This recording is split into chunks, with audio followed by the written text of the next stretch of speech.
It's Friday, it's time for our big night in. Hopefully you've already got your ingredients because this week we're going to cook up the most amazing calzone you have ever seen.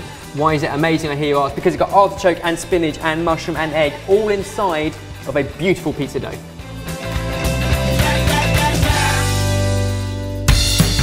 Wow! Look at that. Oh, wow. Now I like what I'm seeing and I'm taking straight away. Just going straight in. I'm in. Oh, this is great. Cheers. Cheers. Cheers. This dough is fluffy, but of a pizza consistency. It's golden brown and crispy on the outside, and then doughy on the inside. I haven't even got to the crimping The bit. crimpy bits are awesome. Every good calzone needs a decent dough, and this is a very decent dough. Grab your strong flour or 00 pasta pizza flour, put it into a bowl along with warm water at body temperature that you've dissolved the dried yeast into, and then season it with dried oregano, garlic powder, salt and sugar. And if you need all the weights and measurements, they're available in the link down below. Give it a good knead until it's soft and elastic, and basically until you've got something that's like a pillow, and when you prod it, it kind of pings back, and it's the kind of thing you just want to keep prodding.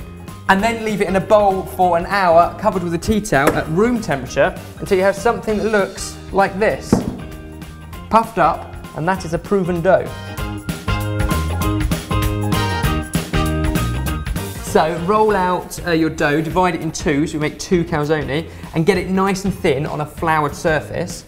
And then you're going to cut out a circle about a little bit bigger than a dinner plate. Essentially what we're making is a pizza envelope, so you want each layer to be super thin. The most amazing piece of post ever. Now we've got some nice fresh tomato salad, but there's also, obviously, tomato inside. Is it a standard tomato sauce? We diced and then we sweated off 2 shallots and 2 cloves of garlic in some olive oil. Then we added in some tomato puree, chopped tomatoes from a can, and then we let it reduce, simmer down, and then we added some seasoning. Because If you season it too early and then reduce it, it's the same amount of salt because the water evaporates and it becomes a very salty sauce. you don't want a salty sauce. So far, I've found spinach and what's this? An egg!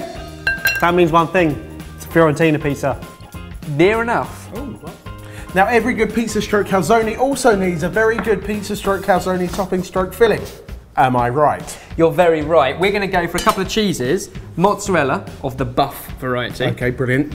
Some parmesan, so you've got kind of creamy and salty. And then whatever fillings you want, we're going for artichokes, mushrooms, spinach and egg.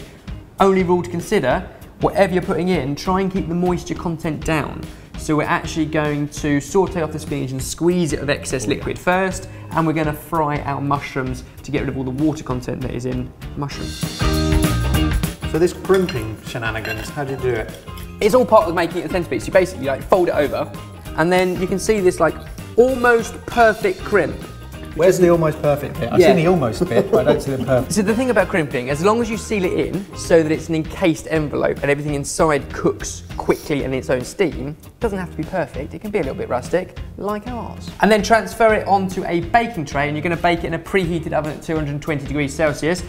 Brush it with egg wash first so it gets a nice golden colour, and it'll need about 30 minutes in the oven. So what was the toughest bit? Don't put your tomato sauce on the raw dough when it is still really hot, because what it will do is it'll make the dough all soggy and it'll make it stick, and it'll mean that you can't get the calzone up and you have to throw it away and make a new one, don't you, Ben?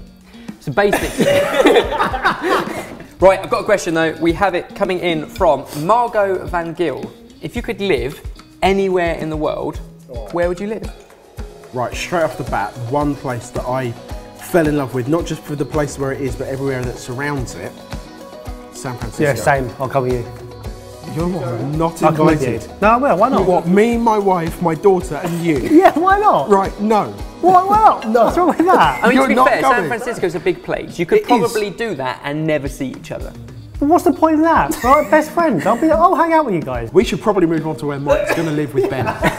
I would live, where would I live? I feel like I would like to live the surfer lifestyle in Australia. I can see you fitting into that. Never surfed, never been to Australia. Plus I can barbecue stuff now. Been to Austin, easy. I feel like it's always a boring answer because for me it always goes back down to food, but I love the food of Southeast Asia. So I'm not going to narrow it down to a country, but I would like to live in Southeast Asia, and then I would move around a little bit and try all the fantastic food over there, because I like a little bit, but I need to know more. So you're going to live the life of an 18-year-old travelling? I'm happy to put a backpack on, and I'm happy to slum it occasionally. I've had a great time. You had a good time? I had a lovely time. Have you had a good time? If you have, then come back next Friday for another big night in. Go to the website now, get the ingredients and cook along with us.